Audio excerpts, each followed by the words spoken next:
Hey, what's happening, guys? What's going on YouTube? You've tuned into Rules for Rebels and another episode of Weird Products Daily. I apologize, I'm getting this episode to you guys a little bit late. I normally record all the episodes on Sunday, schedule them out for the entire week, and I try to get them out at about 9 in the morning, just because more people are posting later in the day. And I know, a lot of times maybe you're on your way to work, you're taking a train, you're doing whatever else, and there's not always a lot of new content to watch in the morning. So I thought the morning would be a good time to get this out. We had a super nice weekend here in Chicago. It was like 90-something on Saturday, super warm on Sunday. My girlfriend's been having to work weekends lately. So I went to the beach by myself on Saturday, and she was kind of jealous. So she had the day off Sunday, kind of unexpectedly, and wanted me to take her to the beach. I took her to the beach and wound up going to a family barbecue later and didn't get a chance to put the episode out, so I'm making this kind of late in the day on Monday.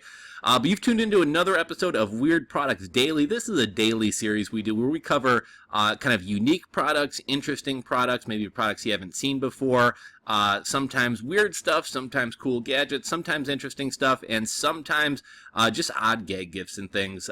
Kind of the goal of this is to just kind of get those creative juices flowing, get you thinking about and exploring different niche ideas, different product ideas, different businesses you can start. And these items a lot of times are great for drop shippers. Not this particular one you'll be seeing today, because it'd probably cost a fortune to ship and it'd be a nightmare to drop ship. But I think a lot of these products would be great for drop shippers. So if you're a drop shipper, you might get some inspiration from these videos. For those of you guys who private label, a lot of times these products are great in theory but poor in execution. So maybe you could find a supplier, improve upon these products, and have your own #1 selling Amazon product. And for those of you guys who are just kind of involved in business, affiliate marketing, e-commerce, maybe give you some ideas here. So today's product, it isn't really so much weird. It's a pretty normal product, and it's actually a pretty cool product. I thought it's kind of ironic I'm making this video on Prime Day after I made the video earlier today kind of shitting on Amazon Prime or telling you didn't need Amazon Prime. And really, I still think you don't need Amazon Prime. I think a lot of us don't utilize a lot of the kind of ancillary benefits that come with Prime. And when you really break it down to shipping, a lot of people don't think about the fact that everything over 25 bucks is free already. So how much are you really utilizing that free 2-day shipping that you're paying all that money for? But today's product is the Allwood Eagle Point. It's actually a log cabin. And like I said, this in itself isn't really a weird product. A cabin or a house is a pretty normal product. Most of us probably live in one. But what's kind of unique about this, or what I found was kind of odd, is who knew you could buy a house on Amazon.com? You literally can get anything on Amazon. And this is kind of funny. I was looking through a circular. I don't know if you guys have Menards in your area. Menards is kind of like a sort of discount hardware store here in Chicago. I don't know if they're all over the country, but I was looking through the Menards circular that they send out in the mail, every weekend or whatever. And I saw they actually had kind of like prefabbed houses that you could buy.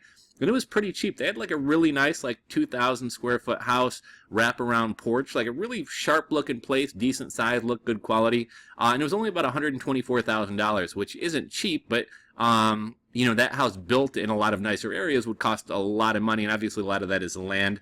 I thought this one was a pretty good bargain. Here we have a pretty sharp looking cabin or house, whatever you want to call it.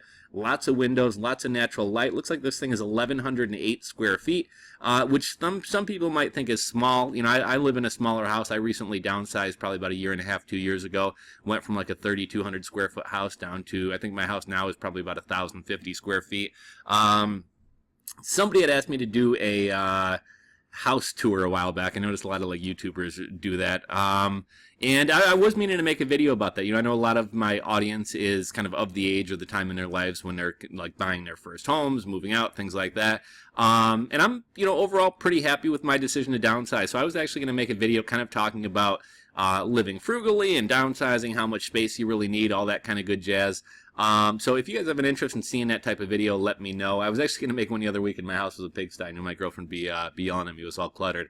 But if you guys want to see a video like that, let me know. Maybe I'll kind of show you off my house and kind of talk about like what it's like to downsize to about the third of a house that you were already in. There are some kind of pain points. I do sometimes miss having some of the extra space for like an exercise room or something like that, but overall pretty happy with it and happy with the cost of the house and bills being lower and everything else. But anyhow, my house is probably about 50 square feet smaller than this. And let's see, we got inside floor area 1,108 square feet, 712 square feet downstairs, 396 upstairs. Wall thickness, ridges, wind load capacity.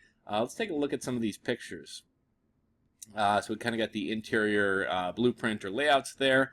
And one thing that's always cool, I've always kind of been fascinated with, looks like it's pretty sturdy. I've always been fascinated with like alternative living, tiny living. I've always kind of liked the idea of tiny homes and van dwelling. One idea that I've been obsessed with for years is shipping container homes.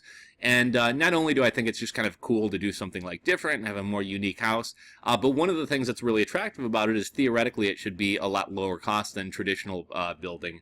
However, maybe you guys live in an area where they don't have a lot of zoning. Here in Chicagoland, pretty much Chicago, all the suburbs, like very strict zoning. It's very hard to do anything non-traditional. If you tried to do a shipping container home, it would wind up costing you more than just doing a traditional build, because you wind up having to hire all types of like architects and things like that and hire lawyers to go through the city, and it just winds up being a big to-do. I know my folks were living down in Charleston, South Carolina for about 6-7 years, and one of the things that always amazed me when I'd be down there visiting is there's like no zoning. Here in Chicago, like everybody's neighborhoods have to, there's a minimum square footage requirement of like 600 feet, and everybody has to have this type of siding or this, that, or the other. The house has to be set back from here. And one of the things that blew my mind about Charleston is, and pretty much the whole area around there, is you'll have like a $2 million house next to a shack built with plywood. You'll have 3 or 4 like tiny little homes all built on one lot. Just things you'd never be able to get away with in most like larger cities. And I always thought it would be cool to buy kind of like a big plot of land and do something kind of non-traditional or something like really cool, do your own kind of building style, or even buy some type of prefab thing like this and save a bunch of money. Obviously, you would have to get this thing put together. It's 46 grand just for the materials. It looks like it does come with free shipping, so that's good.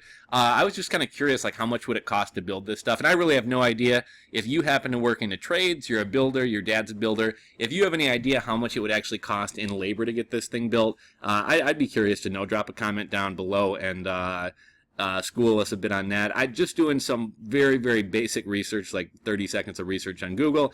It looks like the cost to build a home on average is like $85 per square feet. Can be as low as 30, could be, 150. Obviously, it can go a lot higher than that. But I believe that includes the cost of materials. I was just doing some rough math, like 1,108 square feet. Multiplied by, say, $30 per square foot, going on the low end since we already have the materials included here.